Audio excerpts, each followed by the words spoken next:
In this video, we're going to continue looking at this time-dependent perturbation theory. And so in the previous video, we found these two equations here, which can be used to find the probability amplitudes for our two-state system. So we're looking at transitions between the psi sub A and psi sub B. And these are the equations here that we can use to find those probability amplitudes.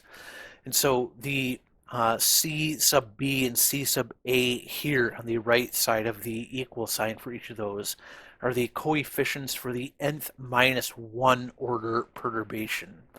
And so for instance, we have our 0th order perturbation here where, remember, we are in state A and not in state B, and so we're going to be looking for transitions to state B.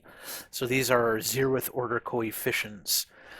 And so the system would stay in that state if there was no interaction with anything, but we're looking at interactions with a potential that changes in time, and so that potential that changes in time will be an interaction that causes a transition from one state to the other. So if we calculate the first order coefficients, so we're going to put this into this up here, and so we see we have this 0 here, and so the change of A with respect to time is just going to be equal to 0. We can solve this differential equation here essentially by integrating both sides, and so we see that this is equal to 1 here. For CB, we put a 1 in here, and so this will just become this, so we solve it by integrating, and so we integrate both sides of this, and so we get CB, and so that will be equal to this right here. Then we do the second order correction. We would plug this this right here into one of the equations, and then this right here into the other one. And so if we plug this CB here into the CA equation, we do this. What we have here in blue is just this integral here, and so we have this right here. And then so for CB, we put the CA in, which was 1, and so we end up having this right here.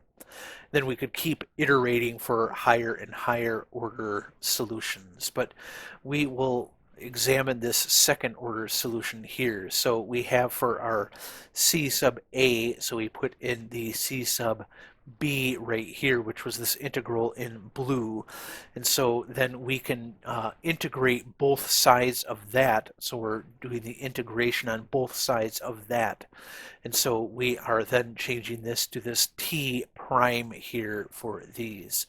And so then when we integrate, so we integrate this derivative here, which just gives us this C sub A here. So this 1 here is from the first order solution, and then here is the second order solution.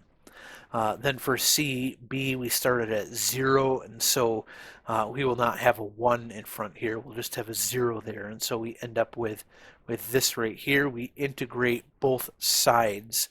And so recall that our total wave function is the linear combination of these two things. And so if we add back in these time factors here, what we get for the CB is this right here. And so remember that we defined our omega sub 0 right here as the change in energy between the two states. And so we can rewrite it like this. We can split this up into two different exponentials, which we then end up with this right here. So we have this, which I'm now putting in green here, and we have the exponential, which will have this E sub B in green, which we have right here. We do some rearranging and combining of these exponentials, and so we end up with this right here. And so we have this exponential right here, which is the combination of these two green ones here, and then this one, which is just the black one here, which was the E sub A right there. And so we have this solution right here.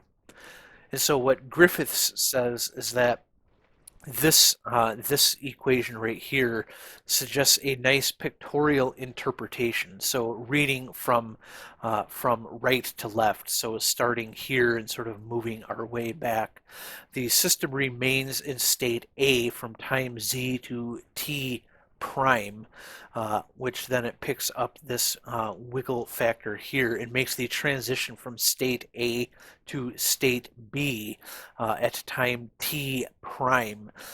So that's this t prime here, this t prime here, and then remains in state B until time t. So it's picked up this wiggle factor here. And so the pictorial representation is this right here, where we start in state A, then at time t prime, we go into state B up here. And so similarly, we could do the same thing for the second order, which we would end up getting this equation right here, where this process is a superposition of being in state A the entire time.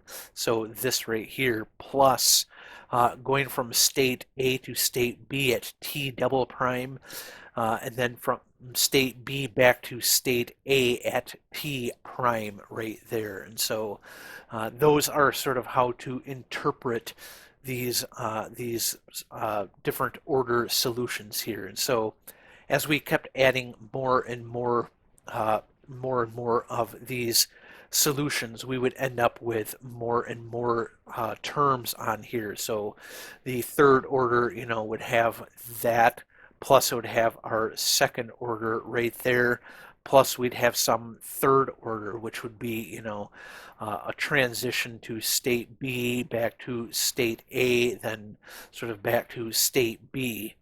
And so we'd keep adding these terms onto here until we ended up with, the full sort of picture of what it looked like. But these, will give us sort of less and less contribution to it. But anyway, that was looking at this time-dependent perturbation theory. In the next video, we're going to look at doing this for a sinusoidally changing potential, so a potential that changes sort of with a periodic pattern in time.